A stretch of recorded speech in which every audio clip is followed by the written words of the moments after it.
I still remember the day I received that cryptic letter from an anonymous source.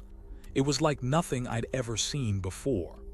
The paper was old and yellowed, with strange symbols etched into the margins. At first, I thought it was just a prank, but as I read on, my curiosity got the better of me. The letter hinted at the existence of a long-abandoned building with a dark history, one that had been locked down for decades, and the locals avoided like the plague. The building in question was supposed to be some sort of former spiritual retreat or temple, where a mysterious Qabalistic order had conducted its twisted rituals. The letter claimed that this order had made a pact with something malevolent, unleashing an unholy presence upon the world. I couldn't shake off the feeling that there was truth to it. I mean, who wouldn't be curious about a place shrouded in mystery and terror? So, I began to dig deeper, scouring the internet for any information on the building or its supposed occupants. That's when I stumbled upon an old newspaper article, tucked away in a dusty archive. Local business owner dies under mysterious circumstances. It read. The article dated back to 1975 and described how John Taylor, the owner of the building, had gone missing under bizarre circumstances. His body was never found, but rumors persisted that he'd been seen wandering the halls of his own home, muttering incoherently about the derelict. I knew then that I had to investigate further. The thought of uncovering the secrets hidden within those walls sent shivers down my spine. Little did I know that I was being drawn into a world where the lines between reality and myth would soon become hopelessly blurred. As I sit here now, writing these words by candlelight, I can feel the presence of something watching me from the shadows. It's been 3 days since I entered the building, and I'm still trying to piece together what happened. The truth is, I don't know if I'll ever be able to escape its clutches. This is my story, a tale of survival, madness, and the unrelenting darkness that lurks within every corner of our world. I arrived at the building and found it eerily quiet, despite being on a busy night. There were no signs of forced entry or struggle, as if everyone had simply vanished into thin air. As I stepped out of my car and onto the cracked asphalt, a chill ran down my spine. The wind rustled through the overgrown bushes, whispering secrets in an ancient language that sent shivers down my spine. I felt like I was being watched, but every time I turned around, there was no one there. I approached the entrance, a massive wooden door with iron hinges and a heavy-looking knocker in the shape of a lion's head. The door was slightly ajar, as if someone had recently passed through it. I pushed it open slowly, calling out into the darkness within. My voice echoed off the walls, but there was no response. I stepped inside, my heart pounding in my chest, and found myself in a grand foyer with a sweeping staircase curving up to the left. The air was thick with dust and the stench of decay. I began to explore the building, my footsteps echoing through the empty halls. Every room I entered seemed frozen in time, as if the occupants had simply vanished into thin air. I found old photographs on walls, yellowed with age, depicting people in robes and hoods, gathered around a large, ornate table. I noticed that every photograph showed a figure standing at the far end of the room, just out of focus. The face was always obscured by shadows or hoods, but there was something about those eyes that seemed to follow me wherever I went. As I delved deeper into the building, I stumbled upon a door hidden behind a tattered tapestry. It was slightly ajar, as if inviting me to enter. I hesitated for a moment, feeling an inexplicable sense of trepidation, before pushing the door open and stepping inside. That's when I saw it. A room filled with ancient symbols and artifacts, each one more disturbing than the last. And in the center of it all, a large, leather-bound book lying open on a pedestal, as if waiting for me to begin reading. I ventured deeper into the building, my footsteps echoing off the walls. The air was thick with dust and the stench of decay. Every step I took seemed to creak and groan underfoot, as if the very foundation of the building was protesting my presence. As I made my way down the long hallway, I couldn't shake the feeling that I was being watched. I glanced over my shoulder, but there was no one there. The shadows seemed to twist and writhe on the walls like living things. I approached a door at the end of the hall, partially hidden by a tattered curtain. It was slightly ajar, as if inviting me to enter. I hesitated for a moment, my heart pounding in my chest, before pushing the door open and stepping inside. The room beyond was small and dimly lit, with walls lined with ancient-looking bookshelves. The air was heavy with dust, and the smell of old parchment filled my nostrils.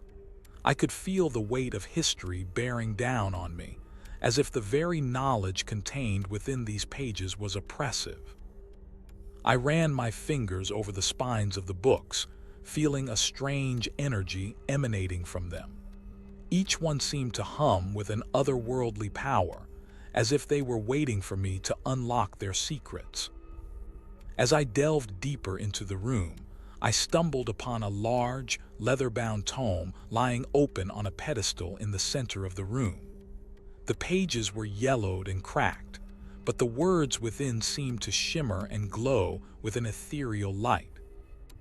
I felt a shiver run down my spine as I approached the book. It was as if it was calling to me, drawing me in with an irresistible force.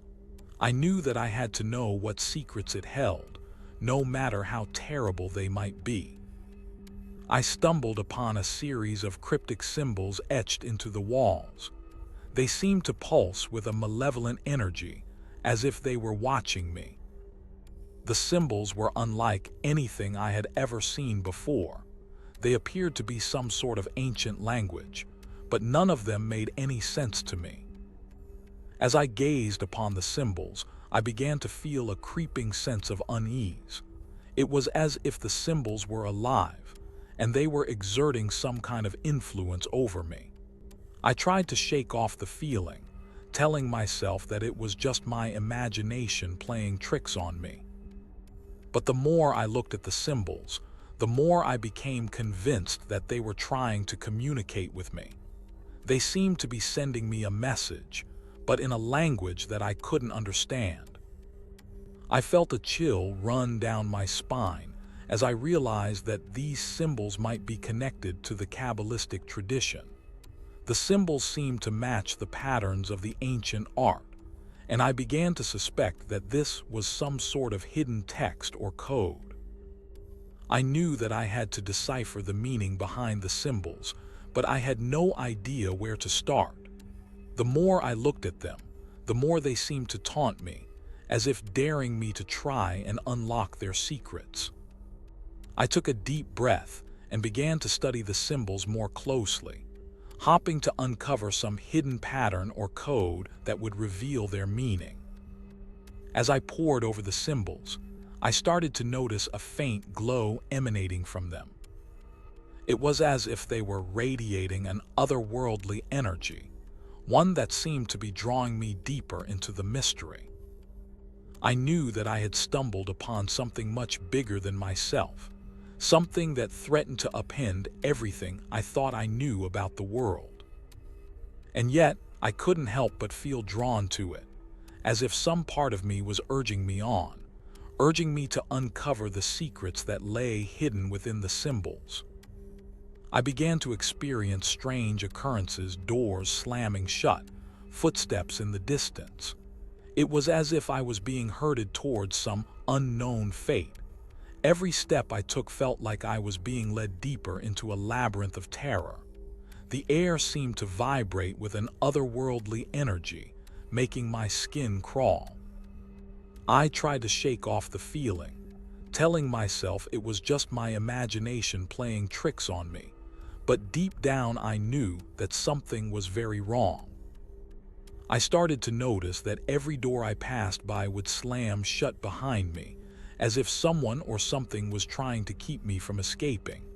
The sound of footsteps grew louder, echoing through the corridors like a death knell. I felt like I was being stalked, hunted by some unseen predator. I tried to find a way out, but every door I opened led me back to more questions than answers. The further I went, the more I felt like I was losing my grip on reality. The world around me began to distort and twist, like a funhouse mirror reflecting my deepest fears. And then I saw it, a figure standing in the shadows, watching me with an unblinking gaze. Its eyes seemed to bore into my soul, filling me with a sense of dread that I had never felt before. I knew then that I was trapped, caught in a web of terror from which there was no escape. The figure began to move towards me, its presence growing stronger with every step. I tried to run, but my feet felt heavy, as if rooted to the spot. The figure loomed over me, its face twisted into a grotesque grin. And then everything went black. I discovered a hidden room containing ancient texts and artifacts.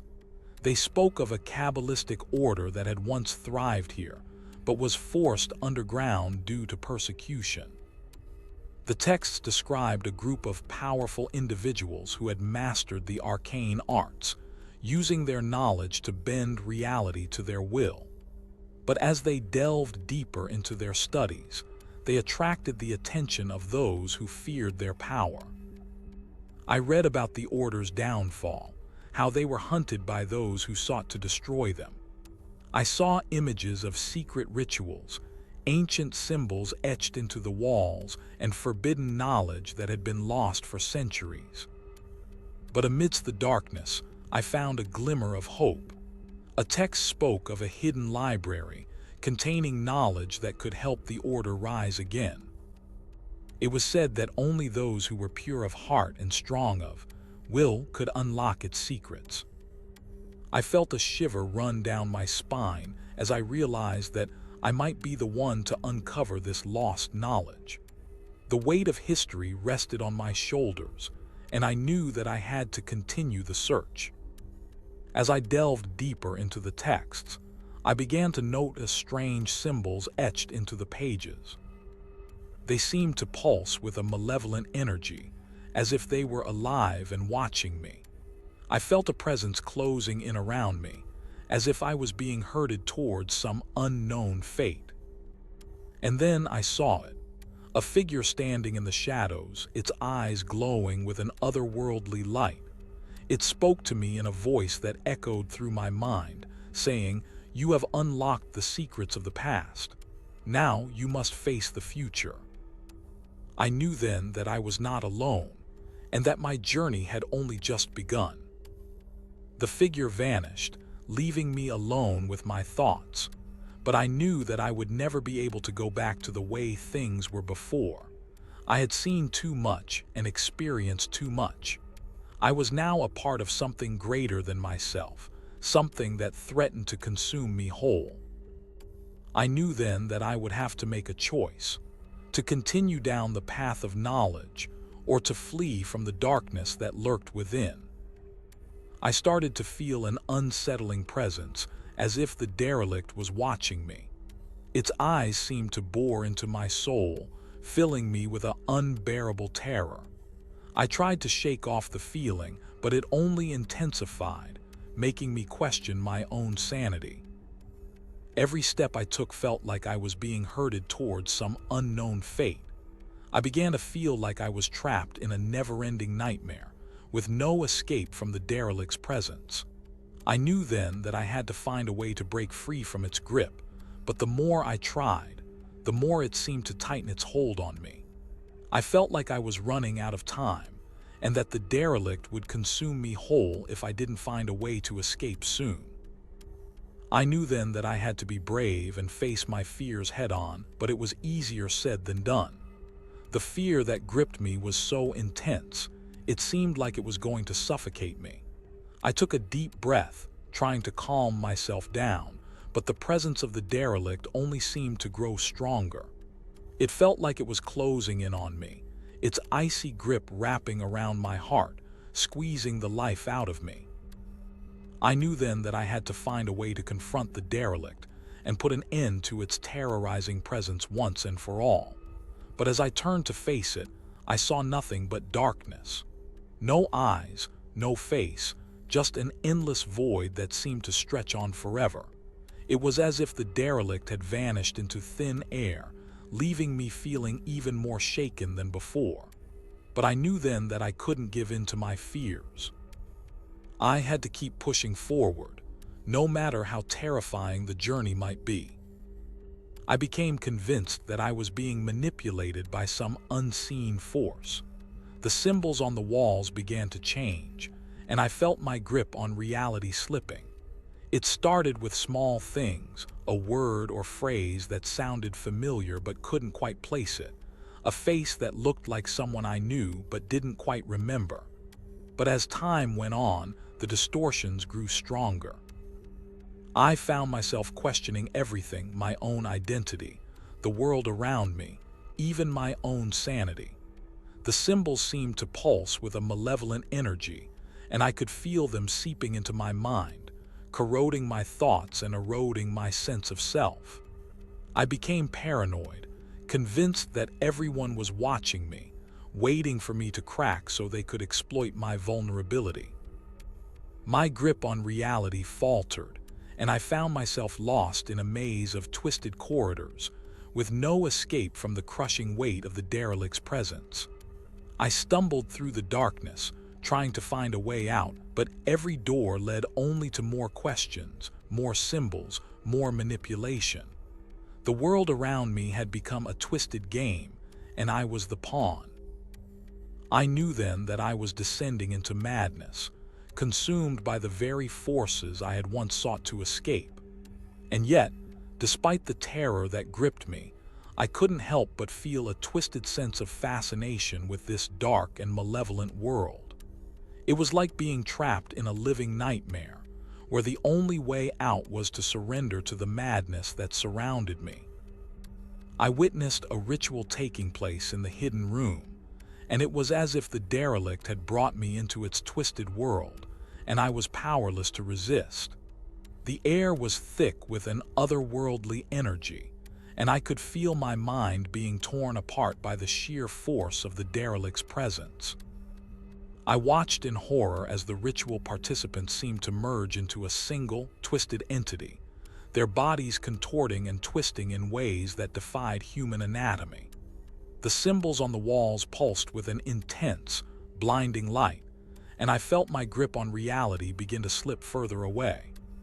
Suddenly, the entity spoke to me in a voice that was both familiar and yet completely alien, its words echoing through my mind like a mantra of madness. "You are mine now," it hissed. "You will never be free." I tried to scream, but my voice was drowned out by the cacophony of sounds and images that assaulted me from all sides.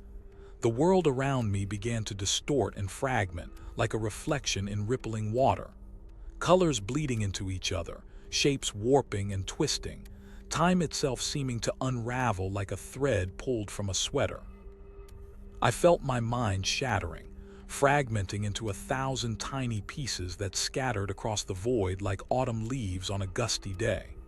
And yet, even as I was consumed by the abyss of madness, I knew that I was not alone.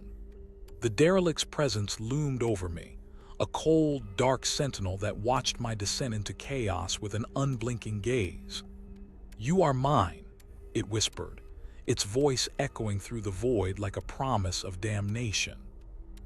I realized that I was part of a larger conspiracy, one that had been unfolding for centuries. The Qabalistic order had been using human sacrifices to maintain their power and control over humanity. The truth hit me like a ton of bricks, shattering my fragile grip on reality. I thought I had escaped the darkness, but it seemed that I was just a pawn in a much larger game. I remembered the ritual in the hidden room, the way the participants seemed to merge into a single entity. It was then that I understood the true nature of the Derelict's power. It wasn't just a simple alien presence. It was a gateway to a much deeper, more sinister force, one that had been manipulating humanity for centuries, using us as vessels for their own twisted purposes. I felt a wave of nausea wash over me as I realized the horror of what I had become a part of. The Qabalistic order's use of human sacrifice was just one small piece of a much larger puzzle, but there was more. There was something deeper, something that spoke to the very fabric of reality itself. And then it hit me. The Derelict wasn't just an alien entity. It was a manifestation of the collective unconscious, a representation of humanity's darkest fears and desires. It was a reminder that we are all part of something much larger than ourselves, something that transcends our petty human concerns. The truth was both terrifying and liberating. It forced me to confront the darkness within myself, to face the fact that I was not alone in my struggles against the Derelict's power. But it also gave me a sense of purpose, a sense that I could use this knowledge to fight back against the forces of oppression. I knew that I had a long and difficult road ahead of me, but I was ready. For the first time in my life, I felt like I was fighting for something more than just survival. I was fighting for truth, for justice, and for humanity's right to be free from the shadows of the Derelict's power. I confronted the Derelict, and it revealed its true form. It was a twisted mockery of humanity, a creature born from the very darkness that lurked within. The moment I faced the Derelict, I knew that nothing would ever be the same again. Its presence was like a cold wind that cut through my soul, leaving me shivering with fear and awe. I looked into its eyes, and for a moment I thought I saw a glimmer of recognition. A hint that it knew me, that we were connected in some way. But then the gaze shifted, and I was met with a void so deep, so empty, that it felt like staring into the abyss itself. The Derelict's form began to shift and writhe, its body contorting into impossible shapes that defied human comprehension. Its skin was like dark glass, reflecting my own image back at me with a twisted, mocking grin. I knew then that I was staring at a creature that had transcended humanity, a being of pure energy and malevolence. It was the embodiment of all our darkest fears, a monster forged from the very essence of madness. The Derelict's voice was like a chorus of whispers in my mind, each word echoing with the weight of eternity. "You are mine," it hissed, its breath cold as ice. "You have always been mine." I knew then that I had to escape, to flee from the crushing weight of the Derelict's presence. But as I turned to run, I felt a hand on my shoulder, holding me back. It was like an invisible force, one that seemed to draw me closer to the Derelict with every passing moment. And then, in a flash of insight, I understood. The Derelict wasn't just a creature, it was a doorway. A portal to realms beyond our own, realms where the laws of physics were but a distant memory. I knew that I stood at the threshold of something ancient and forbidden, something that threatened to consume me whole. And yet, I felt a thrill of excitement mixed with fear. For in facing the Derelict, I had discovered a truth that few others would ever know, that the greatest horrors often hide within us, waiting to be unleashed upon the world. I managed to escape, but not without scars, literal and emotional. As I looked back at the building, I knew that I would never be able to shake the feeling of being watched. The memories of my time in the building still lingered, a constant reminder of the horrors I had faced and the terrors I had overcome. But even as I walked away from the structure, I felt a sense of unease that lingered within me. I couldn't help but wonder if the Derelict was still out there, watching and waiting for its next victim. or if it had simply disappeared into the shadows, biding its time until it could strike again. The world seemed to be moving on, people going about their daily lives without a care in the world. But I knew that I would never be able to go back to normal. The experience had changed me, left an indelible mark on my psyche that would haunt me for the rest of my days. I thought back to all the times I had tried to convince myself that it was just a figment of my imagination, that the derelict was nothing more than a product of my own fevered mind. But deep down, I knew that wasn't true. It had been real, and it would always be with me. I took one last look at the building before turning to walk away. As I did, I felt a slight breeze rustle my hair, sending shivers down my spine. I spun around, but there was no one there, just the wind whispering through the empty streets. It was then that I realized the true extent of the derelict's power. It didn't just watch me, it waited for me. And once it had me in its sights, it would never let me go again.